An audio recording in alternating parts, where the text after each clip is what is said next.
Sénégal, une des principales figures de l'opposition, arrivée 3e à la présidentielle de 2019 et députée, est depuis quelques jours citée dans une affaire de mœurs. En effet, Ousmane Sonko, leader du parti Pastef Les Patriotes, est visé par une plainte pour viol et menace de mort déposée par une employée d'un salon de beauté de la capitale sénégalaise dans lequel il allait se faire masser. Dans une déclaration télévisée, dimanche, le député a nié les faits qui lui sont reprochés, évoquant une machination politique contre sa personne. Cette affaire, qui depuis fait la une de tous les quotidiens d'information, a connu une autre tournure car le député a refusé de se rendre à une convocation prévue ce lundi 8 février devant les gendarmes en charge de l'enquête. Il a indiqué qu'il répondrait à la convocation aussitôt que serait levée son immunité parlementaire. Ainsi, des militants se sont rassemblés devant le domicile de l'opposant, si dans un quartier d'habitude paisible de la capitale sénégalaise. Déterminés à défendre leur leader, les militants et sympathisants se sont constitués en bouclier pour le protéger. Ce que Macky Sall a fait avec Khalifa Sall et Karim Wade ne passera pas avec Ousmane Sonko. Nous sommes prêts à tout. Nous sommes là pour nos enfants.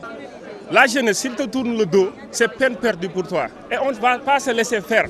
Advienne que pourra. Advienne que pourra.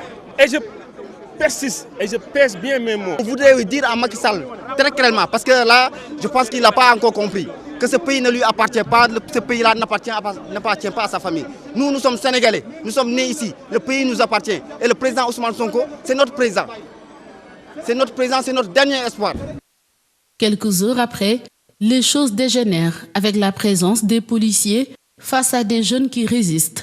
S'ensuit alors un concert de gaz lacrymogène, de balles à blanc et de pierres qui dispersent la foule. Dans cet échange houleux entre les forces de l'ordre et les manifestants, des voitures du voisinage ont été brûlées et saccagées. Ils n'ont pas droit à l'accès. Ils n'ont pas droit d'entrer dans la maison. Je crois que le président a reçu une convocation. Il s'est prononcé sur cette convocation, disant qu'il ne va pas répondre à cette convocation tant qu'on n'a pas levé son immunité parlementaire. Donc moi je crois qu'en principe l'Assemblée devait s'organiser à lever son immunité parlementaire, comme il l'a dit. On la lève à 9h, à 9h05 il va répondre. Pour l'heure, l'Assemblée nationale devrait incessamment statuer sur la levée ou non de l'immunité parlementaire du député. Cette affaire a créé une vague de manifestations à travers la capitale sénégalaise.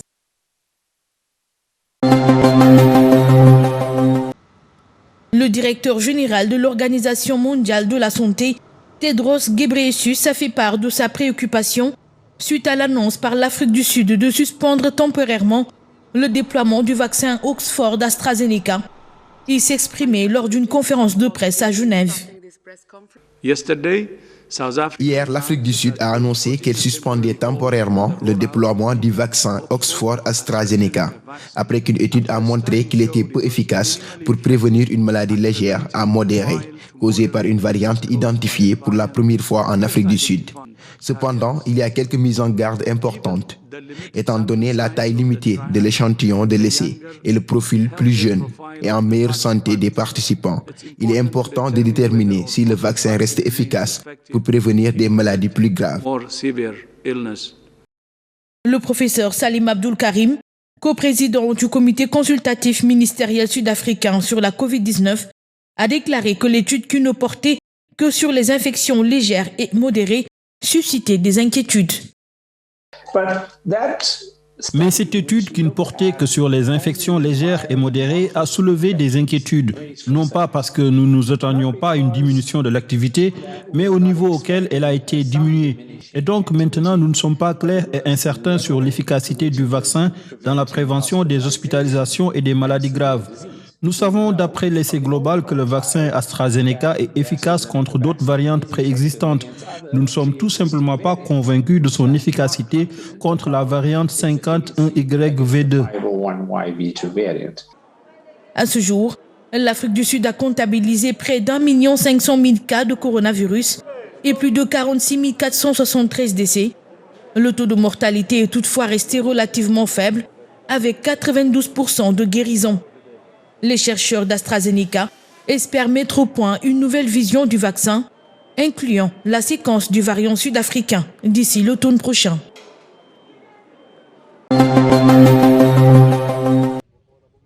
L'armée sénégalaise a indiqué mardi avoir pris 3 bases des rebelles en Casamance et récupéré des armes lors d'une offensive lancée fin janvier après des mois d'accalmie dans ce conflit ancien mené selon elle avec le soutien de la Guinée-Bissau voisine.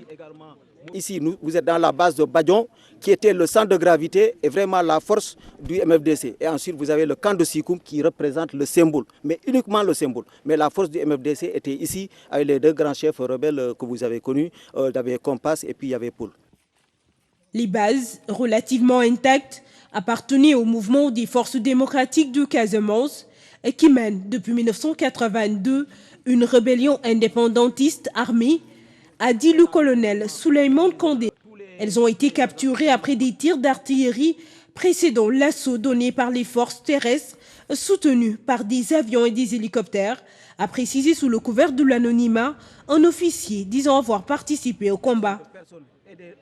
Cette opération est effectivement motivée par le fait que durant ces 3 derniers mois, de novembre, décembre jusqu'au mois de janvier, effectivement, nous avons constaté que les bandes armées ont mené plusieurs exactions sur les populations. Il s'agissait pour les armées de créer les conditions sécuritaires propices pour favoriser le retour des populations dans leur bercail qu'elles ont abandonné, ça fait 30 ans exactement. L'armée sénégalaise n'a fourni aucune indication sur les pertes de part et d'autre et aucune évaluation du bilan humain n'est disponible par ailleurs de sources fiables et indépendantes. Les officiers sénégalais n'ont pas dit non plus combien de temps l'opération lancée le 26 janvier durerait encore. Le 14 février va marquer le premier anniversaire du premier cas confirmé de la Covid-19 en Afrique.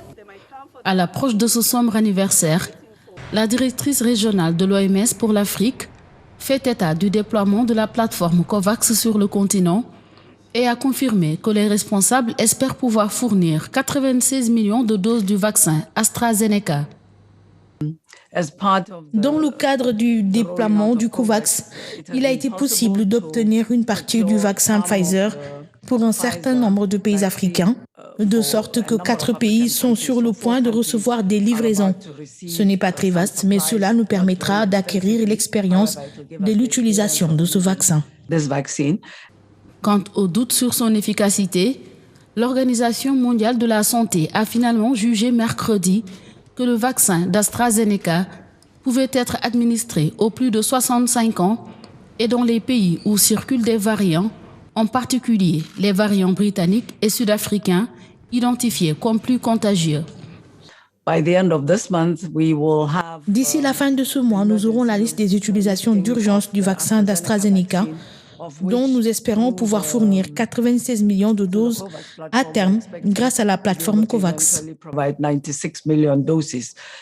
L'Afrique a jusqu'ici été relativement épargnée par la pandémie et ne compte que pour environ 3,5% des cas de Covid-19 et 4% des décès dans le monde, selon les données du Centre africain de contrôle et de prévention des maladies.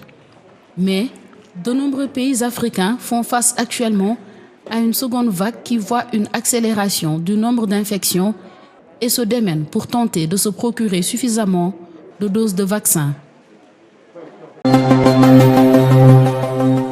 Les partenaires d'un accord de paix crucial pour la stabilisation du Mali, en pleine tourmente, se sont réunis jeudi pour la première fois dans la ville symbole de Kidal, afin d'en faire avancer l'application. Fait inédit depuis longtemps, le drapeau malien a été hissé dans la cour du gouvernorat de Kidal, fief Touareg où l'État malien n'avait quasiment plus mis les pieds entre mai 2014 et février 2020, après que l'armée en eût été chassée avec de lourdes pertes. Depuis 5 ans que je participe aux réunions du CSA, c'est pour la première fois que je vois un CSA avec autant de participants. Vous avez vu les 5 membres permanents du Conseil de sécurité, les États-Unis, la France, le Royaume-Uni, la Chine, la Russie, étaient toutes présentes et au niveau des ambassadeurs. La tenue de cette réunion dans une ville comme Kidal est censée matérialiser des progrès sur le plan politique, alors que l'horizon d'une sortie de crise au Sahel demeure très éloigné et que persistent les doutes sur les capacités des États à assumer leurs tâches, ainsi que les interrogations sur l'engagement militaire français dans la région. Toute la communauté internationale est solidaire au Mali et est prête à accompagner le Mali dans cette phase nouvelle. L'Union européenne qui a fait des annonces, par exemple, de reconstruire, d'équiper les gouverneurs là où nous sommes. Elle a fait des annonces pour reconstruire encore le camp numéro 1 de Kidal. Elle a fait des annonces pour la construction d'un certain nombre d'écoles. D'autres l'ont fait, l'Algérie l'a fait sur le cadre humanitaire et je suis absolument certain que beaucoup de partenaires sont prêts à faire des annonces dans les jours qui suivent. Ces progrès politiques a commencé par l'application de l'accord qui se fait attendre et prévoit l'intégration d'ex-rebelles dans les forces de défense ainsi qu'une plus grande autonomie des régions sont considérés comme le corollaire indispensable à la riposte militaire. Le président algérien Abdelmadjid Tebboune, âgé de 75 ans, a regagné vendredi son pays un mois après avoir été de nouveau hospitalisé en Allemagne, où il a été opéré du pied en raison de complications post-Covid. Il n'a fait aucune déclaration. Ne portant pas de masque, il a salué debout et coude à coude les hauts responsables, dont le Premier ministre et le chef d'état-major, venus l'accueillir dans un salon de l'aéroport militaire de Boufarik, près d'Alger. Hospitalisé pendant 2 mois en Allemagne, après avoir contracté la Covid-19 à Alger, Abdelmadjid Tebboune, gros fumeur, a dû retourner le 10 janvier, se faire opérer à Berlin à la suite de complications au pied droit. Il a été opéré avec succès le 20 janvier, selon la présidence qui n'a pas précisé la nature de ces complications. Son absence est survenue dans un contexte de crispation du régime à l'approche du 2e anniversaire du soulèvement populaire inédit du Irak, déclenché le 22 février 2019 et qui avait poussé Bouteflika à la démission 2 mois plus tard. Parmi les dossiers prioritaires qui attendent le chef de l'État, la nouvelle loi électorale qui devra être présentée au Parlement en vue de scrutins locaux et législatifs anticipés, prévus en principe d'ici la fin de l'année. Un remaniement du gouvernement serait également à l'ordre du jour. Le chef d'État est également attendu sur la question mémorielle entre l'Algérie et la France, ancienne puissance coloniale. Le rapport de l'historien français Benjamin Stora, remis il y a près d'1 mois au président français Emmanuel Macron, n'a toujours pas suscité de réaction officielle à Alger.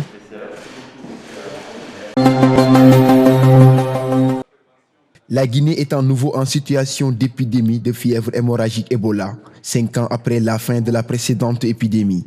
Ce après la confirmation de l'apparition dans le sud-est du pays de 7 cas, dont 3 mortels, a indiqué dimanche le patron de l'agence sanitaire guinéenne, Sakoba Keïta. Ce matin très tôt, le laboratoire scientifique de Conakry a confirmé la présence du virus Ebola. Donc cette situation met la Guinée en situation d'épidémie d'Ebola. Au total, on a dénombré 7 cas, dont 3 décès. Parmi les 7, il y a 4 hommes et 3 femmes.